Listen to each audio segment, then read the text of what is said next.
I was hoping to find you when I came back today, just like I've been doing every time I come this way. I first saw you, I could see your pain. I reached out to help you and you didn't. Jim, hi. Great to meet you. Where are you based right now? I'm actually at my house in North Palm Beach, which is where I live between trips, mostly to Tiger Beach, but also other places in the world, predominantly for shark trips. And I bet the weather's lovely there right now. I have a ceiling fan on, if you can imagine that. And outside it's blue sky and very little wind, which is good because I leave Monday night for Tiger Beach again. Ah, lovely. And Tiger Beach, yeah, I'd like to come to that a little bit later on. I just reading from your website. It says Jim Abernethy, award-winning author, photographer, cinematographer, and conservationist who pioneered shark encounters without cages. Stunning. Such a career. It's fantastic. But it was only because recently I was reviewing a film about you from Clayton Con, and it was called Tiger Shark King, and it was one of the entries to the Scubaverse film competition. And having watched it, I just thought, well, I just have to talk to Jim, and so here we are. So could you perhaps just fill us in a little bit about that film and how it came about? Sure. First of all, Clayton Con, now a very good friend of mine, interviewed me for BBC Radio, and he was interviewing me, and we got to the topic, my favorite topic, which is the affectionate side of sharks, and he said, "That's it, we're done." I said, "What do you mean?" And he said, "I can't believe this. I got to come see it. I'm going to be on one of your next trips." And he was, and we did the interview at my house, and which went great. And I expected it to be on BBC Radio, but a short time after that, I got a correspondence from him that BBC, they loved the video that he made and put on his Vimeo page, which won, I forget what it's called. It's the favorite of the staff of Vimeo, and got a lot of play. And then it played on many different channels of BBC, which pretty much flooded my direct messages on my Instagram page, and I didn't even have time to look at the Facebook page, which is sad. But it received a lot of attention, including yourself. So I'm very grateful for Clayton, because my life's mission, I know, is to speak for those that cannot speak, specifically sharks. And I grew up with sharks and didn't really ever think that they were dangerous. And when I saw Jaws and these other films that made them into mindless man-eating monsters, I thought, wow, that's so wrong. But there's very, few people, as you know, in the scuba world, less than 1% of the planet's human population scuba dives. And from that, less than half of them really want to see large predatory sharks, especially cageless. So my business plan is not really a good business plan. I should have gone with something that everyone can do. But I wanted the close interactions and had no idea, couldn't have predicted that I would discover the affectionate side of sharks in 2002 while trying to remove a hook. I just couldn't have predicted that. So it's been a wonderful life, as you probably can imagine. I mean, the way that I look at it is that if you ever have a direct connection with a wild animal of any type, where the animal actually connects with you in any type of way, even for 30 seconds, it's a life-changing situation. Now, when I go to Tiger Beach and I go down to the bottom and I see my old friends come up to me, the lemon sharks stop swimming right in front of me, and which they used to be afraid of me, and the tiger sharks are basically trained on a hand signal that means, do you want your head rubbed? Yeah, it's rubbing your thumb to your fingertips, and they turn and come to get their head rubbed. Now, despite the fact that I use fish to attract them, I'm not a feeding organization. Although I do feed occasionally, the change in behavior that puts sharks into a survivor mode is very difficult to get the affectionate side out of. So I choose just to use a larger amount of fish to attract them, but not feed them. That way I can get the desired effect of the affectionate side of shark and teach my guests how to make friends with them successfully.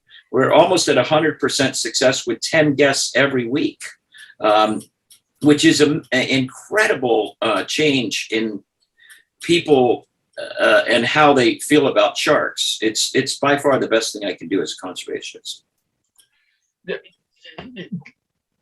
You kind of answered it really, but do you ever get a guest that the sharks don't react well to? I mean, does that ever happen? Oh yeah.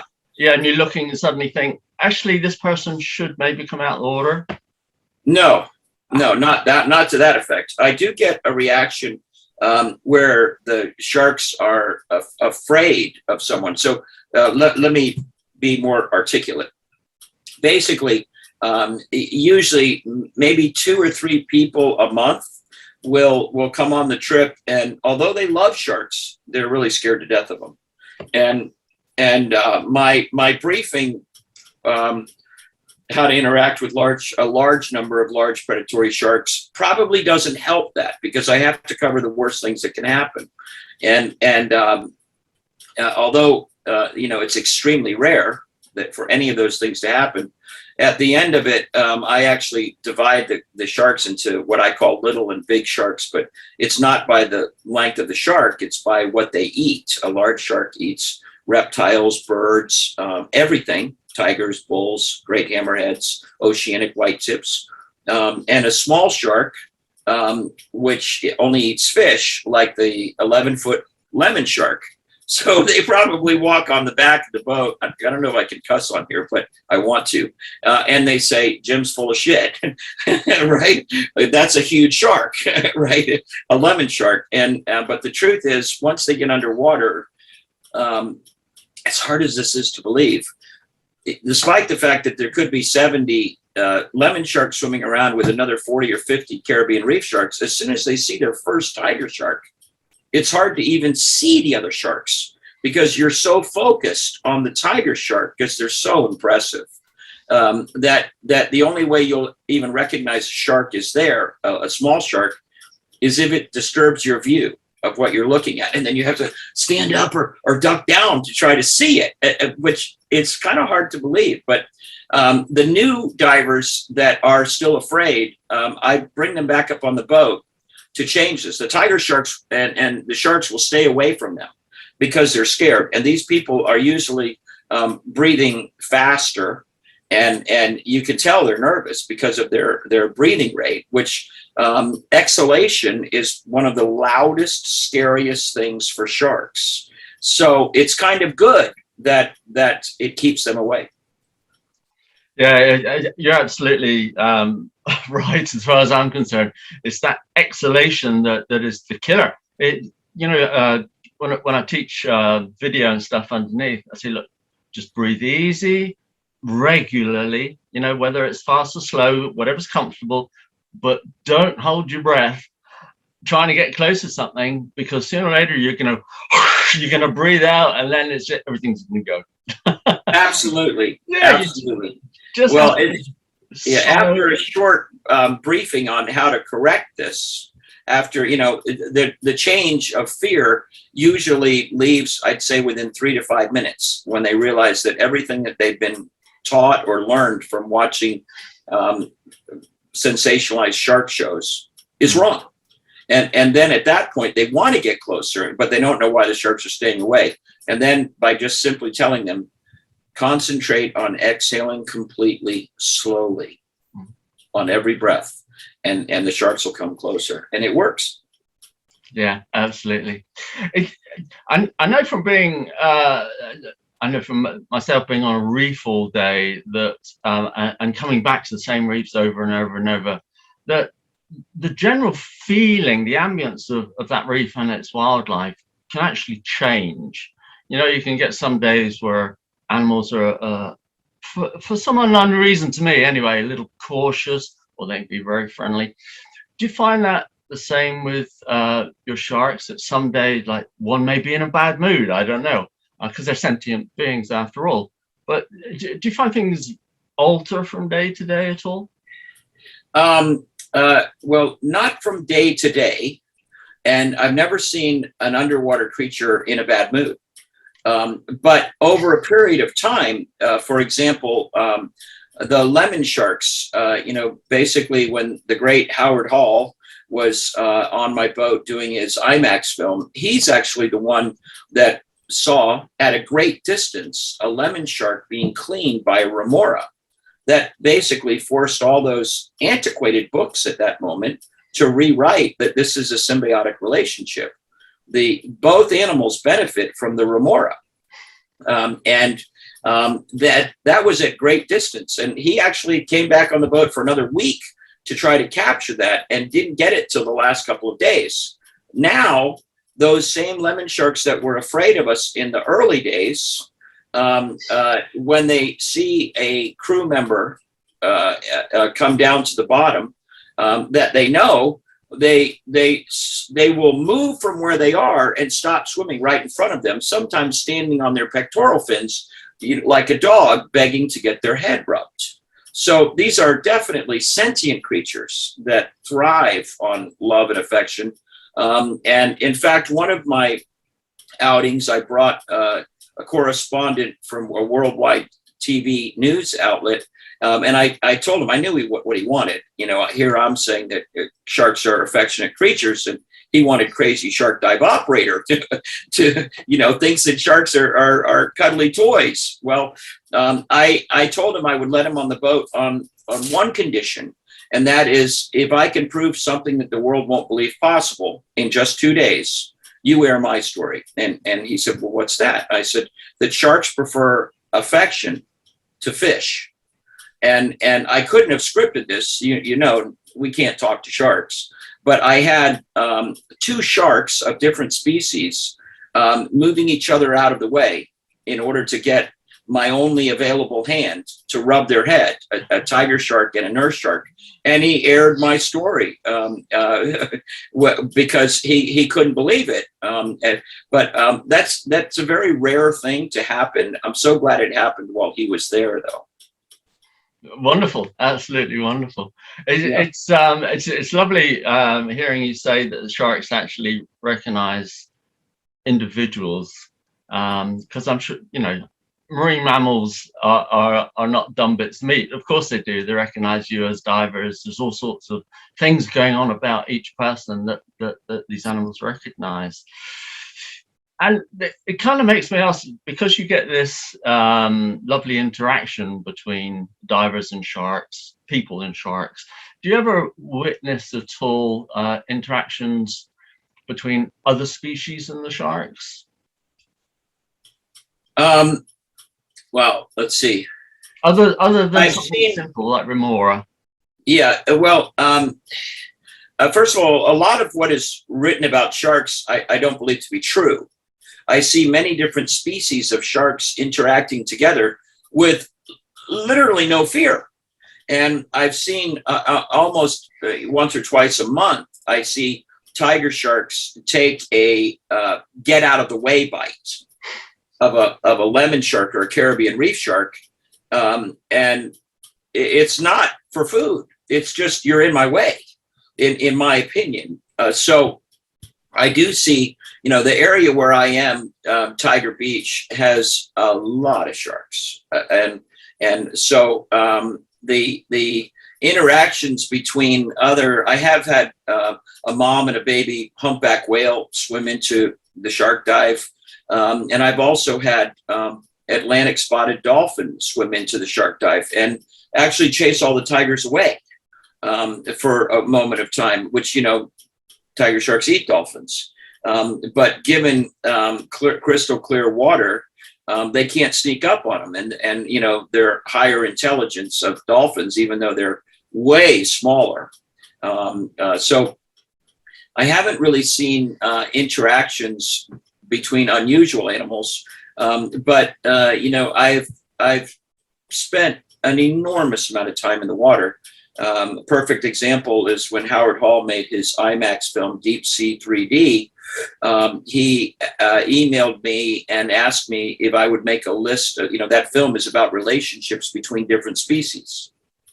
So he said, make a list of all the different species that work together collectively for the benefit of both.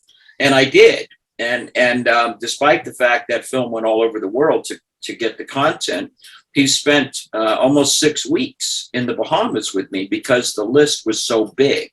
Now, I think the reason the list was so big is quite simply because I decided in the late 90s that I needed to get serious about shark conservation, and evaluated my time and realized that I can't load and unload my gear daily on a day boat.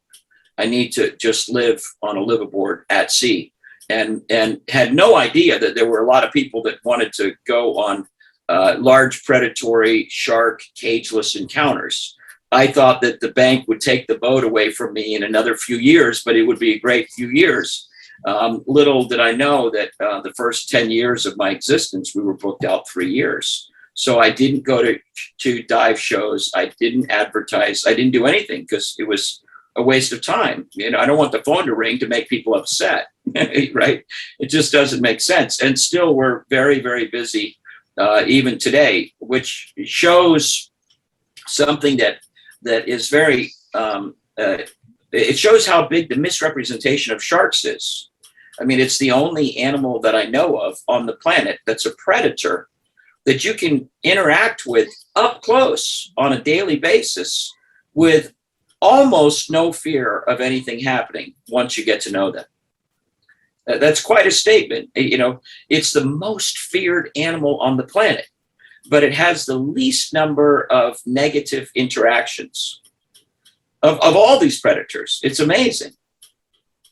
Yeah, that is quite lovely, isn't it? It really is. It is. Yeah, yeah. It is for me. That background picture I have there is the world famous Emma the tiger shark, who I befriended 20 years ago.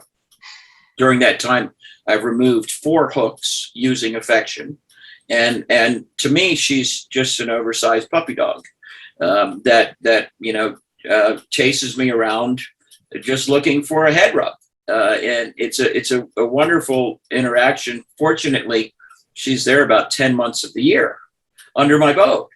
So it's incredible to actually have her. She's been in, 15 films during my existence. I don't know what other people have done with her because, you know, there are other liveaboards that now go to Tiger Beach, but that relationship is very difficult for me to try to explain. And as you probably saw in Tales by Light, Misunderstood Predators, they asked me a question which literally brought me to happy tears, which is, what's it like to have a relationship with a shark? And my mind rifled through all these different interactions that are so happy and yet unbelievable that it brought me to happy tears, and I barely was able to even get words out to try to describe it. I'm sure I failed miserably because I don't think there are words that can describe what it's like to play with such a large predatory animal in such an affectionate way. Yeah, no, I don't think there are words. It's I mean, but personally, half my life has been filming land and half my life underwater. And wow, what a wonderful life. it has been quite nice. And I can remember three and I won't go through them, but I can remember three very distinct occasions, two on land and one underwater, where I had this one-to-one communication with a giant animal, and it just leaves you speechless, and you're smiling for days and days and days, and you What can't was the tell it. animal? What were the animals? Well, one was a silverback gorilla. Oh my God. One was a black bear, and the other was a sperm whale, the underwater one. Wow. Wow. And it just, yeah, as you're saying, you can't really find the words to explain what you felt and what you feel through the rest of your life afterwards as well. You're changed. At that point, you want to save that species, and will do anything you possibly can to make that happen.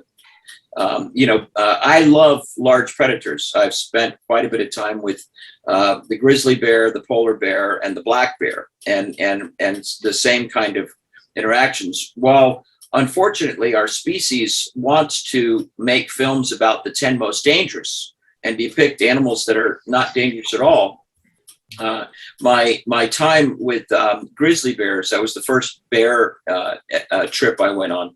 And afterwards, I sent my pictures off to National Geographic, and very quickly, I wound up on a polar bear trip where I met a bear scientist, Brad Josephs, and Brad said something to me that makes so much sense. He said, "What did you think of your grizzly bear trip to Alaska?" And I said, on the basis of danger, human bear relationship. And I said, I think you can get about 12 feet away before you're risking your life. And he said, "Jim, you've made a terrible mistake." And I said, what's that? He said, "If you want to see the true nature of an animal, you have to go to where they are not hunted." And soon thereafter, that summer, I found myself in Katmai National Forest with a mama bear with two cubs that left her cubs with us while she was fishing. A completely different interaction. And she was probably 6 feet from me. And the first time I was scared to death to have a bear that close to me. But we became baby grizzly bear babysitters on that trip. And it was definitely life-changing. So, and I at some point I'd love to hear more about that, but I'm sure that now that we're friends, that our paths will collide with nature somewhere, because I also spend an enormous amount of time. The time between trips, I'm with some land animal somewhere, and I have different friends in the mammals, birds, reptiles. All the different animal groups that I converse with to find out where to go. Right now, there's a mom with new baby otters very close to my house, and owls and stuff like that. So if you're coming to Florida, definitely give me a call. I'd love to spend some time with you. Yeah, well, I'm definitely going to try and make that happen.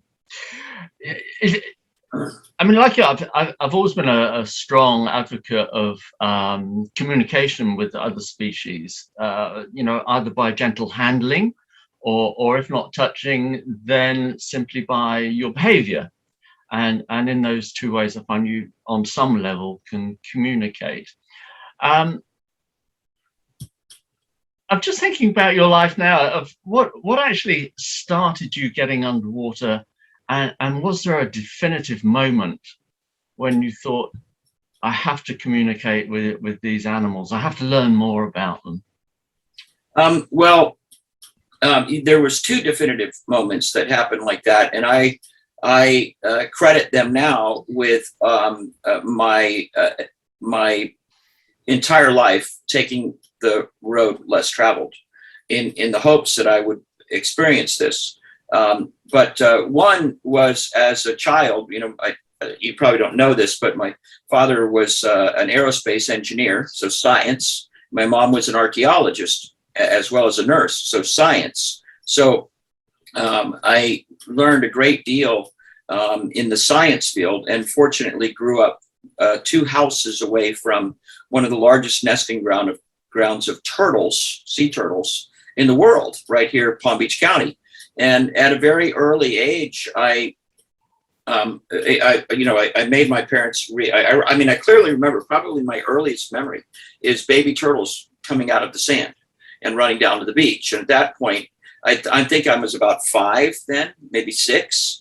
And at that point, I made my parents read me turtle books rather than kids' books, and to learn more about them. And at around the age of 9, and this is actually the forward of my turtle book, I would run across a nest that was way too big to be a turtle. And my other love in the early days, dinosaurs, I went back and looked through my dinosaur books to find out which dinosaur nest I had stumbled across, because my parents weren't home. They came home and explained that dinosaurs are extinct. And I dragged them by the hand down to see this huge nest. And they said they didn't know what it was. And 4 or 5 years later, I would meet a very famous woman, Eleanor Fletcher, who became known as the Turtle Lady of Juno Beach, and was the founder of what is now a $15 million building, the Loggerhead Marine Life Center, saving turtles. And she, when I told her about my dinosaur nest, she put her hand on me and said, actually, you did find a dinosaur nest. It's the last living warm-blooded reptile. It's called the leatherback turtle. And at that point, I decided I would pursue leatherback turtles. And I believe I have the largest collection of blue water leatherback turtles and photography in the world. I've had a turtle permit for almost 40 years. So I release a lot of turtles, as well as I work with a scientist. In fact, I'm working on a film now that I think will be the world's best leatherback turtle film. But the other thing that happened was I got a saltwater aquarium at around age 10, and I was collecting tropical fish on the bottom one day. To finish the leatherbacks, I decided at that point I'm going to find one, not realizing it would take me 15 years to find my first one. And then I figured out how to find them, and now I know how to find them. And so that's what credited me with having such a large collection of them. But at around 10 or so, I was on the bottom catching tropical fish for my aquarium, and suddenly something was different. And I looked around, and actually behind me, 45 feet deep, behind me, a northern right whale swam up to me on the bottom and stopped swimming. And now I was so concerned that she was going to crush me with her pectoral fin, I didn't realize that right here is this eye. She stopped to see me on the bottom. Oh my God. At age 10, I when that encounter was over, I decided I'm going to swim with every cetacean in the world. In those days, there were 78. Today, there's 91. And unfortunately, I've only swam with 11 species so far, but it's high on my list. So nature has always provided passion and drive to see more. I've converted my backyard that I can see behind the screen into a sanctuary. There's lots of hummingbirds and aquatic life, a couple waterfalls, and there's no yard. It's all plants. Just because I need more of this. And that's what drives me, especially as a conservationist. Ah, stunning. Absolutely stunning.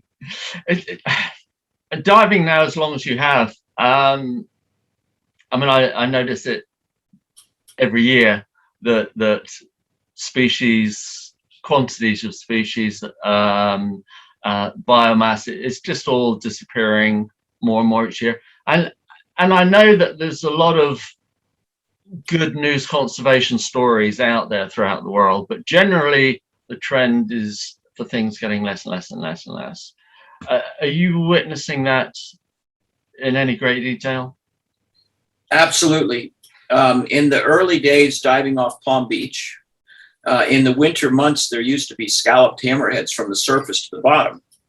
Now it seems like the world believes that you can only find those large numbers of scalloped hammerheads, unfortunately, in remote islands like Cocos and Malpelo and Galapagos. But they used to be here in great numbers. We also used to have sand tigers on every shipwreck here in Palm Beach County.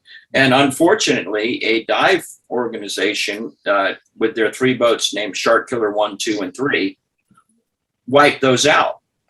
And I haven't seen a sand tiger in 35 years. And I have not seen more than 2 scalloped hammerheads at a time here in Palm Beach County. It is that early baseline that is the biggest drive to change. The knowledge from World Wildlife Fund, that 72% of all life on the planet Earth has been killed in our lifetime, is staggering to me. And basically, if I had my way, I would only do conservation if I could just somehow take care of my mortgage and all my other bills. But that's my biggest drive. Although my bookkeeper would argue this, my 3 for-profit companies are all based on conservation, as well as my nonprofit, Wildlife Voice. But to me, it's all the same. They all do something to make people aware of the wild, with the hopes that I can convert them into conservationists. And I'm very successful at that. With many different specific groups, which is, I'm the founder of 3 different nonprofits, selective groups, all about shark and wildlife conservation. It's such a wonderful purpose to be able to work for something expecting nothing in return. It drives me. And warms my heart and touches my soul to be able to make a huge difference for the animals that I love. Yeah, I mean, it's our world. We have to protect it. We have to try. We have to do Absolutely. our best. Yeah, absolutely. I was looking just through your YouTube channel at a couple of stuff. And there was just one video, and I think it was with you. There's a lady who is free diving with the sharks, and she's dancing with the sharks. Oh, that's the world's most viral conservation shark video. I just can't find words to describe it. I mean, Tigress sharks. Watch. Yeah. Well, as a conservationist without money, finding ways to make videos go viral is key. I mean, you can change the world. And that was actually the brainchild of Sean Heinrichs, his idea. He was working on a film, I think, called Why the Mermaid Cries, and taking little segments. A mermaid, to me, is a professional underwater performer. And Hannah Fraser, the model in there, was perfect because it was a peaceful protest against the shark culling in Australia, where it was targeted after great white sharks, trying to, as they say, stop the killing of humanity by great white sharks, even though this is a minuscule issue because it happens so infrequently, but even worldwide. But the end result is they're killing massive numbers of tiger sharks. So it's very appropriate to have what, in my mind, is the world's top underwater performer, Hannah Fraser, an Australian, dancing with tiger sharks. And I was told by Pew Charitable Trust that video in 10 days was in 140 countries, which is amazing to me that we were that successful. I mean, there's so many different little things that have to happen perfectly in order for any video to go viral. And I still don't understand it. I don't understand how these cat videos go viral. But I was so delighted to do that. And the interesting thing about that film to me was, if you look at the making of, I don't know if you saw that, the making of the video, which I'll send to you so you can see it. And when they asked me a question, are you the least bit concerned that putting a girl on the bottom with no mask, no protection, with a bunch of tiger sharks could wind up in a terrible tragedy? And I was very arrogant in my reply that no, I'm not the least bit concerned. And the reason I said that was because of what I changed at my operation to make that happen. And I asked all the crew until that date, 9 months before the film was made, I was the only one that was using a hand signal to train the tiger sharks to come to me so I could remove their hooks. And other sharks as well, lemon sharks, Caribbean reef sharks. And at 9 months prior, I asked all the crew, let's stop feeding and work on the affectionate side of sharks. And for 9 months, we knew every tiger shark that arrived. Now, my only real concern we hadn't had, and that's a wild tiger shark. You see, the little ones, the little sharks, lemons and smaller, I'm not concerned about at all. But a tiger shark, especially, and there's a lot of them at Tiger Beach, is very playful. While I know they're not going to attack us, playing with you can kill you if you don't know how to play. So I was under the premise that if she saw a large object, if she just put her hand out like you see her do in the film, and like this, away from your wetsuit, then the shark would come towards her expecting to get her head rubbed. And that's exactly what happened. Of course, the star of that film is Emma, the tiger shark behind me. And what I didn't know is that a wild shark showed up. And we had worldwide news on the boat with us with 2 underwater cameramen. And this wild shark came in and was biting everything that was the same color as dead fish, which is white. So strobes and lights, and we had a lot of them, were being bitten by this wild shark that was very hungry, could smell the fish, but didn't know where it was, couldn't find it. And I saw the reporter, anchorman, come up, or not anchorman, but reporter, head to the boat, and I'm thinking, oh God, here we go. This is exactly what they're looking for. And I got out of the water right as he was saying to the cameraman that there's a really aggressive shark down there. And I got out of the water perfectly and laughed and said, you mean aggressive shark towards lights and strobes? Because there's still 10 people down there that aren't coming up. You're the only one that came up. And he said, well, what are you going to do about it? And what I did was, with my tank on, I opened up the back door. There's 2 crew left on the boat. And I said to the chef who loves sharks, Jason Harvey, I said, Jason, forget lunch, get in the water, smother that shark with love. And he did the whole time we were there. When we were up, he was down. And 5 days later, we named that shark after Hannah Fraser, because the shark was very stubborn, like Hannah, and very determined in a wonderful way. That's a compliment. She increased her schedule of diving to 3-hour dives a day, which it's 2.5 hours of prep before each dive, because she's painted black with blue stripes. Because I didn't want her white skin, and she's blonde. She's wearing a wig. I didn't want anything white, remove the danger. And 5 days later, I filmed the clip. It's called Hannah Tiger Shark Love on my YouTube channel. And there you see, for 1 minute and 35 seconds, Jason using a hand signal to keep a tiger shark within 3 feet of him. For 1 minute and 35 seconds, just getting its head rubbed. And I didn't release that for quite some time because I didn't want to steal the thunder from tigress sharks. But after about 6 months, I released that as well. And that's an incredible video that shows clearly, without feeding the sharks at all, that they're thriving on love and affection. It's amazing. Did you happen to see that one on the YouTube channel?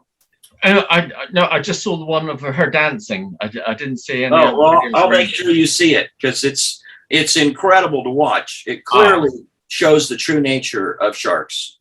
Oh, absolutely. I would love to see that. My goodness gracious. Wow, what a fabulous story. And yeah. So, Yeah, actually, you know, in all these years of removing hooks, that's my drive, help each individual. There was one shark in particular that wound up with one of the most impressive stories, and this one proves long-term memory. The shark had another name, and on this specific day, I was trying to make friends with it. It took 5 months before I was finally successful. Now, what I mean by successful is if the shark's just swimming around and swims up to me, that's not successful. What's successful is when they're thriving on affection, and you can see this very well in Tales by Light, Misunderstood Predators. The tiger shark, when they're anticipating the affection, they come in really, really slow and like a plane stalling. They almost standing on their tail while I'm rubbing their head. At that point, when they're like this, going really, really slow, in order to get the hook out, I rub their head, drop my camera, and I pull their head all the way up to mine, and so I can see the hook. And I'm only successful removing the hook if I can see mentally how I'm going to do it. I have to believe that I can do it, and then I get the hook out. Well, this one shark stole my friend's Sima Aloy from Czech Republic, stole his camera while it was filming, and the shark swims off with the camera, and I didn't realize the whole group was following me. And when, you know, the sharks look at these cameras as toys, chew toys, basically. And they've stolen, I think it's 80 SLR large cameras so far under my vote. 80. Now I've returned, I've got back 78 of them. 2 of them are still missing. But in the process of doing this, what the tiger sharks do is all the tiger sharks take off. And when the one that took it drops it, another one will bite it, and then another one will bite it. And so it took me about 15 minutes to get this back. And when it finally was down on the ground and I was able to grab it, I saw that the red light was on. It was filming, and I filmed the 3 tiger sharks that were playing with it. And then I turned around and I filmed the group, which I didn't know they had followed me that far away from the boat. It's a mistake to go that far away. And we watched the film, and after, it was so funny because the tiger shark spit the camera out and it spun around, and when it bit it again, you could see a tooth in the upper right hand corner of this footage. It was so funny that the owner of the camera said, "Oh, Jim, can I name this shark after my favorite filmmaker?" And I said, "Sure. Who's that?" And he said, "Quentin Tarantino." And I said, "Well, the shark's a girl." And he said, "Well, how about just Tarantino?" So we renamed that shark Tarantino.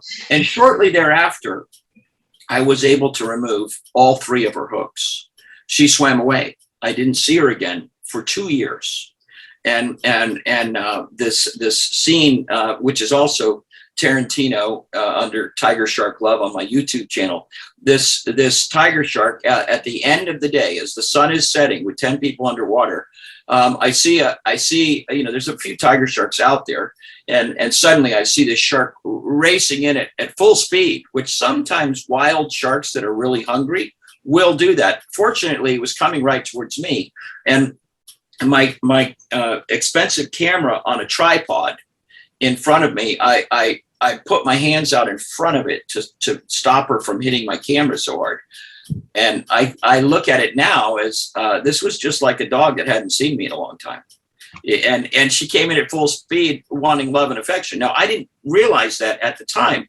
And despite the fact that there was a strong current, I moved away with her, rubbing her head, hoping that it would be right back to where it was. And it most definitely was. The video has her chasing me down repeatedly to get her head rubbed.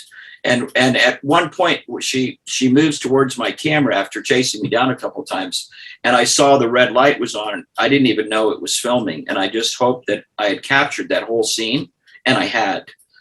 So I edited it out, and I put the first version of it out, and my very talented college roommate who plays guitar actually wrote and performed a song just for that scene.